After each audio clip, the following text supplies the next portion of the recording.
And to discuss how to balance growth and a customer-centric culture, let's have on stage Mr. Vasant Kumar, the Senior Advisor of Samara Capital. Can we have a round of applause to welcome the gentleman? Come on, everybody, let's hear it loud for him. Thank you.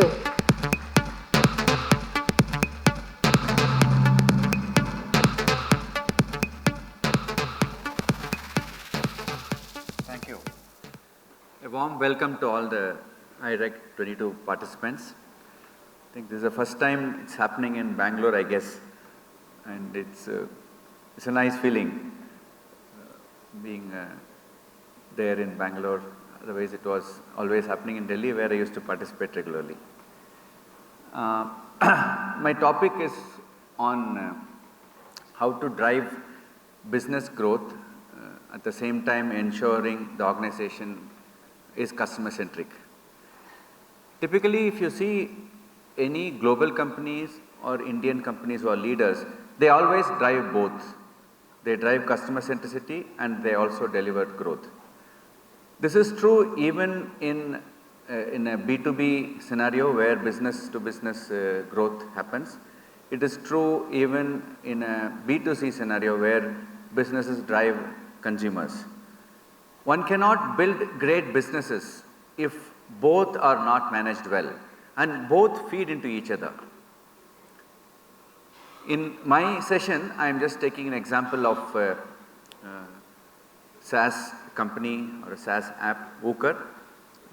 This is a company whom I am mentoring now. So I am just presenting a few slides justifying how one can deliver both as an organization. Wooker, if some of you are not aware, it's a smart app which through which each organization can pull in efficiencies, effectiveness, collaboration across its functions in a frictionless way.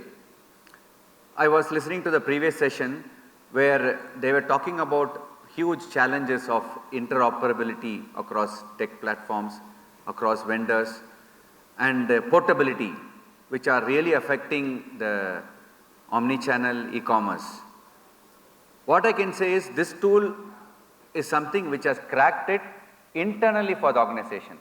So perhaps certain learnings out of this can be applied moving forward even through the external partners.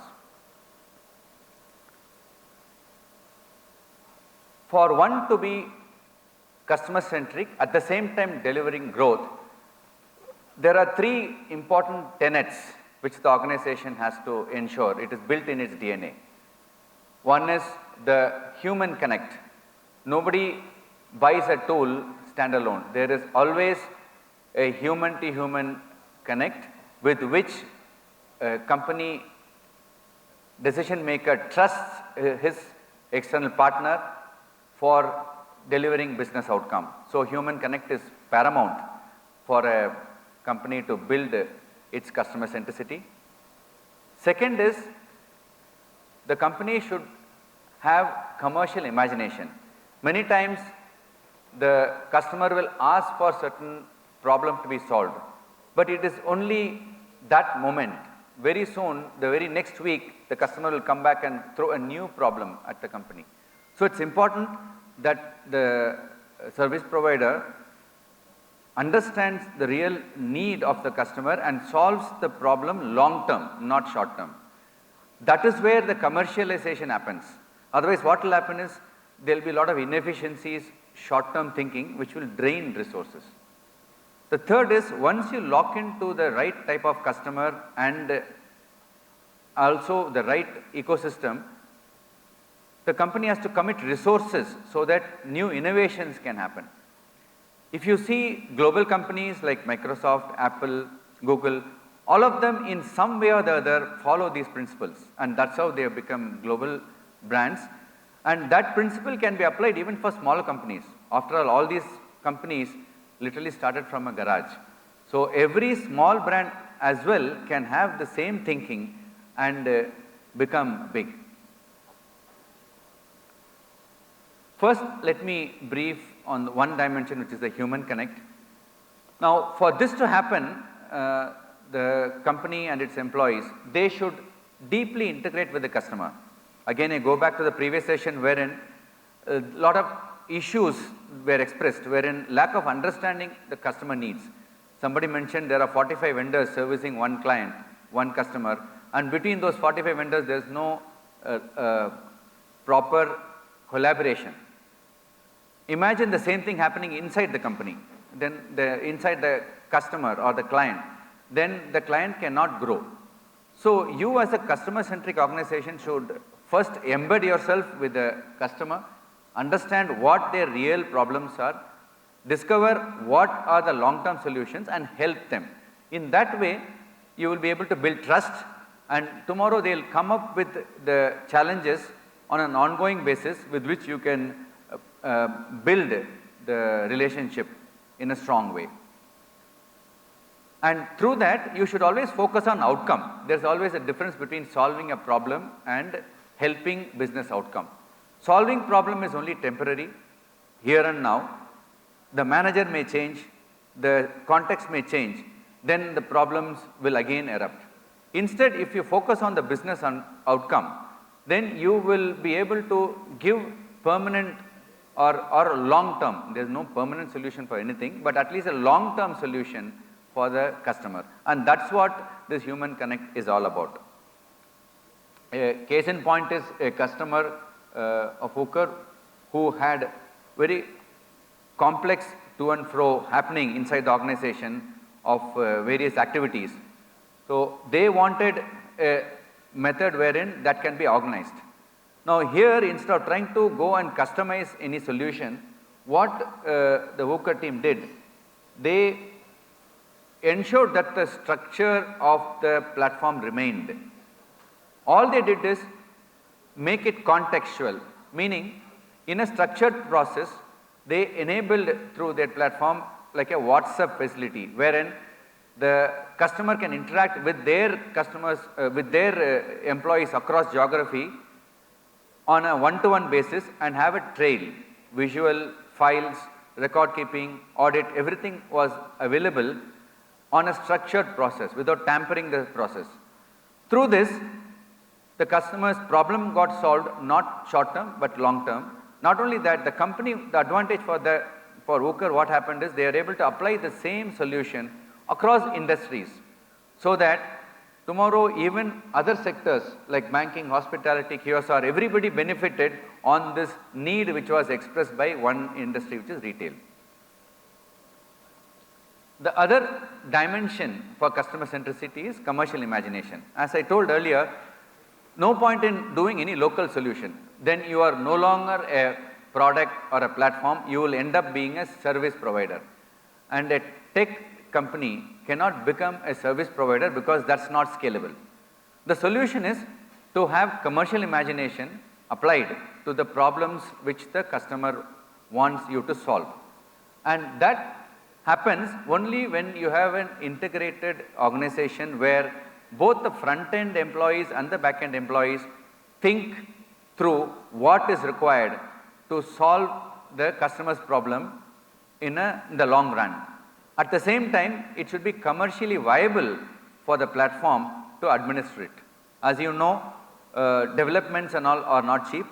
There is a lot of investment that goes into the R&D, and if that is not defrayed over a larger base, then very soon the company will not be able to afford to continue its innovation. So it's important to have scalable solution and always do solutions which are future proof. Again, in the previous session, people talked about nano moments wherein technology changes. By the time you finish the conference and go, there will be a new development happening. So it's important that the solutions which you develop are fairly future proof, so that both the client and the customer has a win-win solution. One example is a cash and carry retailer who want a customized dashboard to get brands pay for certain shelf displays. Now, instead of you focusing on developing a solution for only that, you go into the details on what is the requirement. The requirement is that in a situation where there are tens and thousands of SKUs, the customer wanted certain narrowed view of certain SKUs, how well they are visible. Now that concept can be taken into a larger perspective, wherein this tool, there was a development done wherein you can go into a filter, you can filter any parameter and develop your own report, which automatically can be ported into a PPT generator, so that one stroke the client's job is easy to locate which SKU needs attention. It can be for various reasons, for better visibility, for improving stock turns, for even controlling the damages. It can be any purpose. So having understood the generic purpose of it, developing the tool, developing a simple pulling out mechanism and a PowerPoint generating tool, this UCO team was able to solve the problem for that cash and carry retailer. At the same time, this development was leveraged across all formats, not just hypermarket format, it was leveraged across all formats. So all of them benefited. So here the commercial imagination was actually implemented. Had the tool restricted itself to only one format, the investment that goes behind it cannot be recouped. Whereas here multiple use cases were developed and every retail format also could use the same solution in their own way. The last part is committing resources. This is very critical. Having built relationship with the key customers and having enough competency in terms of commercial imagination, it is important to commit resources to grow, because technology keeps moving faster. Unless you keep innovating, you will get outdated. The mortality rate, like in retail, in tech also, it's very, very high. 9 out of 10 companies really don't make it in terms of their profitability as well as growth. So it's important that every tool should keep driving itself through a proper roadmap built on insights, not on temporary solving of customers' problem. And that happens only when there is a strong ecosystem that it is able to develop. One has to work with key customers who are having long-term growth with a very strong CLV, they say, no, customer lifetime value potential, develop strong bonds with them, develop strong bond with brands, develop strong bond with brand partners, solution providers, because finally all of us want only one thing: successful business outcome. For successful business outcome, it is not restricted to a set of tools. It is subject to the whole ecosystem helping. This again was being talked about in the previous session, wherein a good ecosystem is one which enables the client or the customer to succeed in the long run. And this commitment of the whole organization resources is important to make it happen on an ongoing basis. Another advantage of doing this is building skills. The organization is as good as its employees' skill sets. By building a strong ecosystem, one should also build skills for the employees to be future proof. At the same time, you should improve the skills of the customers also. Many customers, people say that our mobile, we don't use more than 5% of its capabilities. Now, there are several tools which are being used in the organization wherein the utilization may be a low single digit. Now, it's the job of the tool, the client, the service provider to educate the customer on how to use the same tool better and unlock its value. The more it is able to do, the more the client will come back to the service provider for more business, more partnership, and grow better. And one example I can say is this tool was able to attract enough employees to build skill sets, and you can see that over 2,500 employees across industries have attributed Ooker as a tool which they have learned and which is as a skill. A tool becomes a skill when they practice it regularly. They have elevated Ooker tool as a skill. And if you see, this is akin to people in their LinkedIn profile quoting that they know SAP, they know Microsoft. So what happens is, if there are global tools which are solving the customer's long-term problem, automatically the customers will treat it as a tool which improves their skill set, and they will talk about it also in a social media. This is one hallmark of a customer-centric organization, elevating a tool into a skill.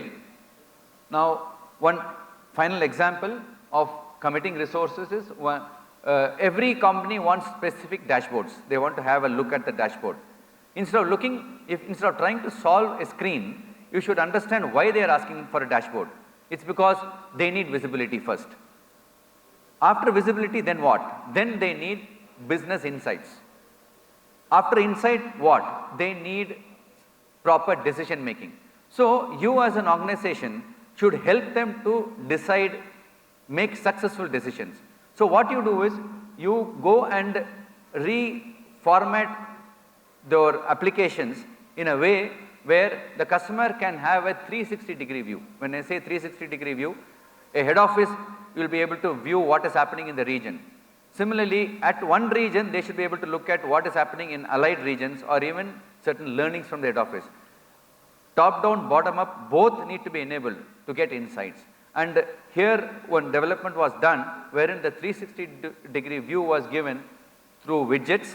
And not only that, instead of investing time, energy to do customized dashboard, what they did is to link this development through a third-party dashboard service provider. There are Google Sheets which are we are giving dashboards. There are lot of third-party dashboards which are available.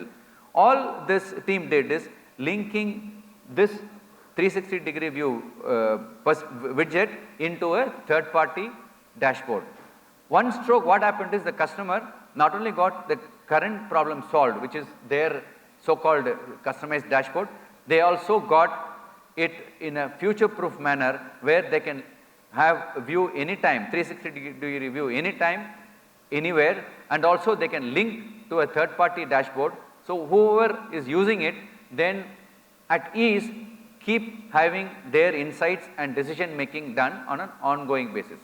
So by doing these three dimensions well, which is human connect, then you have the commercial imagination, and followed by committing resources.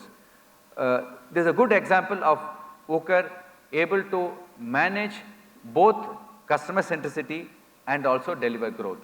And the proof is in the pudding. Over the past 8 years, 4,000 stores across industry segments are using it, and 113,000 years of work utilization that has happened by the employees. Around 100 plus clients were using this. So that shows the complete integration between the client's of business need and the company's offering. So both goes in tandem. So you get customer centricity, you also get your growth, both going very well. Thank you. Be at par with the competition. You know, there are e-commerce companies which have big funds. So, you know, what is the rationale on which they should be raising such investments? And, you know, obviously just for raising money for burn is not right for them because they've already set up.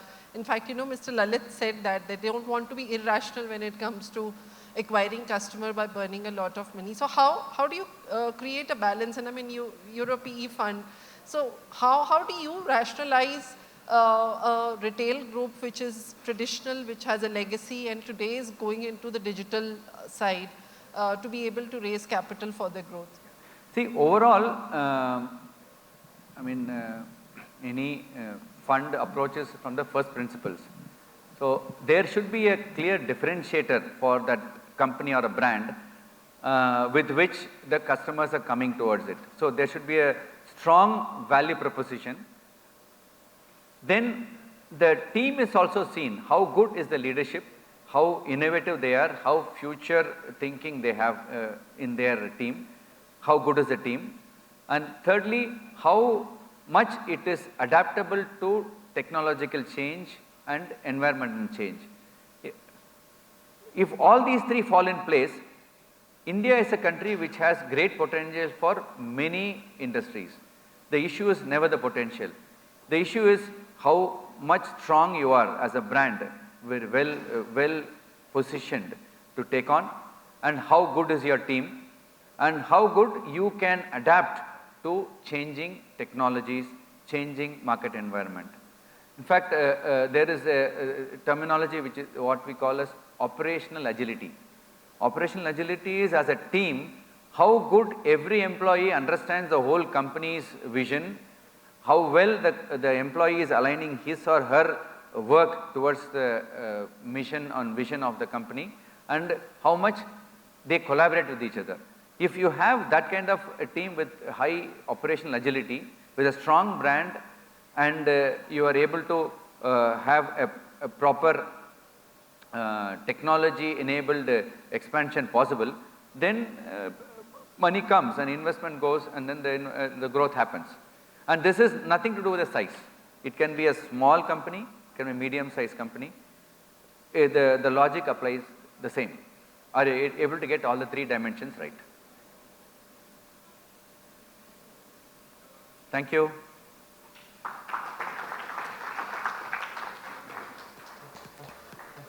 Thank you so much, sir. Now I would like to welcome on stage Charu Lamha to present a token of love to Mr. Vasant Kumar.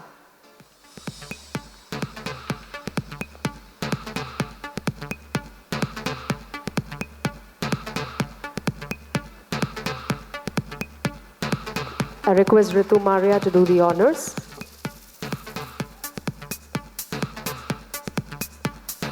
Thank you so much, sir.